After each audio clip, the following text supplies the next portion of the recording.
Hello everyone, and welcome to episode 10 of the One Good Chip Poker podcast. This episode is entitled Downswing Poker. An AI overview of a poker downswing is a prolonged period of losing money at the poker tables, often caused by a string of bad luck with cards, but also sometimes due to poor play, lack of focus, or emotional factors like tilt. It says this is a normal part of poker due to the game's inherent variance, and it can be mentally challenging for players to navigate, leading them to questions of their own skills. Is this true? In this episode, we're going to look into this a bit more and find out a bit more about poker downswings.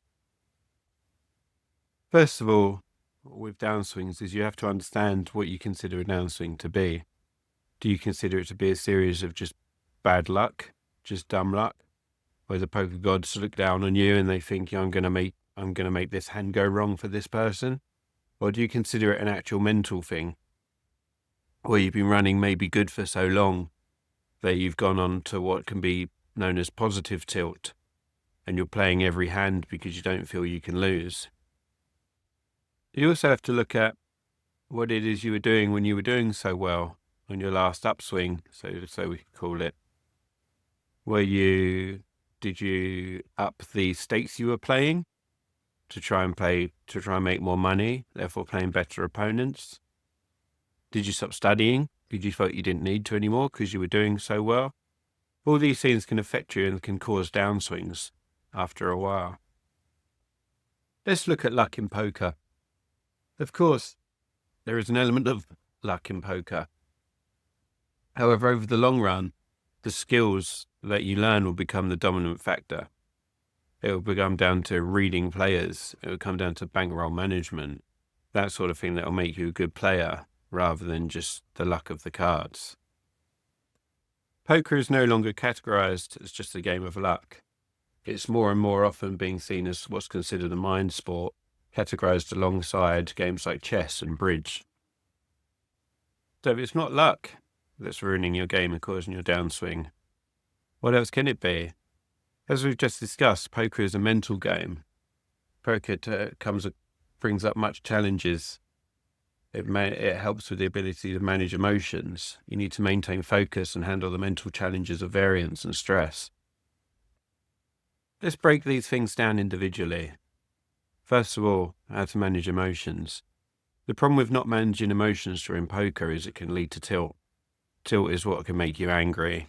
It can make you make poor rational decisions. You're not going to be firing on all cylinders, so to speak. This can lead to you losing focus. Once you lose focus, you forget about your range of hands that you would normally play. You're playing any hand to try and catch a win, almost trying to make back your losses. This can obviously lead to poor playing. It's going to make you feel like every time you don't bet, your cards come in, and every time you do bet, your cards don't come in. Again, this is another way to lead to tilt. Once all this happens, once you're going through this, it can lead to a spiral where it won't just affect one game, it can affect multiple games through long periods of time. You're now in your downswing. So what do you do once you're in this downswing? The first thing to do, especially if you're playing something like a cash game, is you have the ability to step away from the table. Once you notice you're on tilt or things aren't going well, take a quick break, maybe 20 minutes or so, step away from the table and come back, see how you're feeling.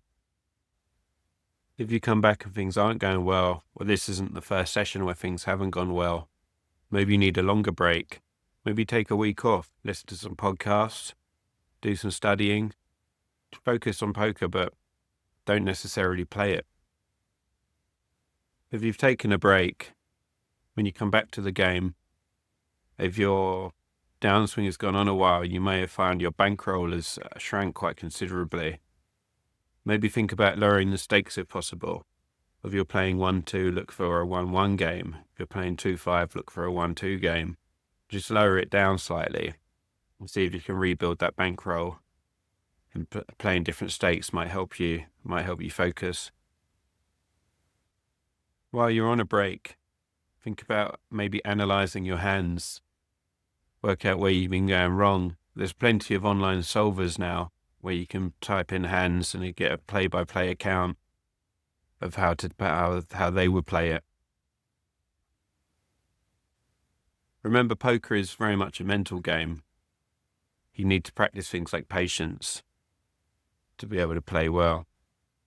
A lot of online players now and a lot of professional players who in their downtime will do things like mindfulness and meditation. Remember, if things get too much, you're spending too much, you need a bigger break. There's always self-enrollment schemes like Sense, spelled SENSE. This is a scheme where you can sign up to casinos or even self-enroll online, and you can ban yourself from the casino environment for 6 months upwards. Another UK organisation you can speak to 24/7 is the Samaritans. You can call the Samaritans on 116 123 and have a chat with one of the listeners on the service. Remember, poker is a game to be enjoyed. It's a game of variance. It's a game of patience. It's a game of reading people with a little bit of luck thrown in. Remember that things can get tough, as the game does involve playing with money as a tool of the trade. As always, thank you once again for listening to my podcast, and I look forward to making another one soon. Thank you. Goodbye.